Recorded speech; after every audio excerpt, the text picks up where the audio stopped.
ঈদ উপলক্ষে বগুড়ায় বেড়েছে মুরগি, গরু ও খাসির মাংসের দাম। এছাড়া শসার দাম কেজিতে 20 টাকা বেড়ে 70 টাকা এবং লেবুর হালি বেড়ে 50 টাকা হয়েছে।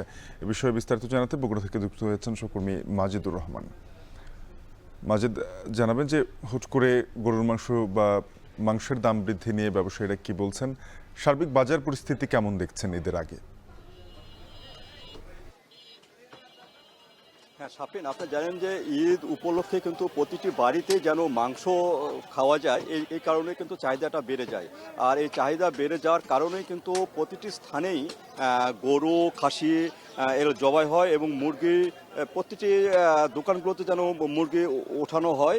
আর এই অবস্থায় কিন্তু আজকে যে বাজার, সেই বাজার কিন্তু স্থান ভেদে কিছুটা বেড়ে যায়। বিশেষ করে গতকাল আমরা বগুড়ার শহরে দেখেছি যে 780 টাকা গরুর মাংস এবং 1150-1200 টাকা গরু খাসির মাংস বিক্রি হয়েছে।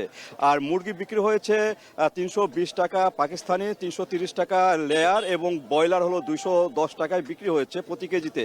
কিন্তু আজকে এই মহাস্থান বাজারে এসে যেটি দেখলাম সেটি হলো গরুর যে মাংস, সেই গরুর মাংস বিক্রি হচ্ছে 720 টাকা কেজি দরে, অর্থাৎ স্থান ভেদে শহর এবং মফস্বল এই দুটি স্থান ভেদে কিন্তু দামটা অনেক ওঠানামা করছে এই বগুড়া এলাকায়। আর এখানে যেটি সাধারণ মানুষ যেটি বলছে যে এই মাংসর চাহিদা বাড়ার কারণে কিন্তু মুরগির দামটা বেড়ে গেছে।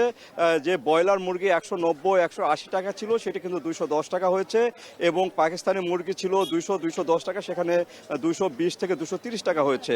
আর এই অবস্থায় কিন্তু যেহেতু ঈদ উপলক্ষে মানুষের একটা চাহিদা থাকে সালাদের, সেক্ষেত্রে শসা এবং লেবুর দামও কিন্তু পাল্লা দিয়ে বেড়েছে। 2 দিন আগে যে শসার দাম 40 টাকা কেজিতে ছিল, আজকে সেই শসা বিক্রি হচ্ছে 70 টাকা কেজিতে এবং লেবুর হালি 20 থেকে 30 টাকা ছিল, সেটি কিন্তু 40, 50 এবং 60 টাকা পর্যন্ত লেবুর হালিতে উঠেছে। এভাবে কিন্তু দামটা বেড়ে গেছে। আর এখানে ব্যবসায়ীরা যেটি বলছেন যে গরুর দামটা চাহিদা বাড়ার কারণে কিন্তু গরুর দামটা কিছুটা বেড়েছে এবং গরুর দাম বাড়ার কারণেই কিন্তু এই মাংসের দাম অনেক ক্ষেত্রে বৃদ্ধি হয়েছে এবং এখানে ভালো এবং যে ভালো খারাপ গরুর অংশ গরু হিসাবে কিন্তু দামটা কিন্তু অনেকটা ওঠানামা করছে বলে তারা জানান। তো এই ছিল শাফিন আমার কাছে ঈদ উপলক্ষে গরু, মাংস এবং লেবু, শসার দাম নিয়ে সর্বশেষ মহাস্থান বাজার থেকে।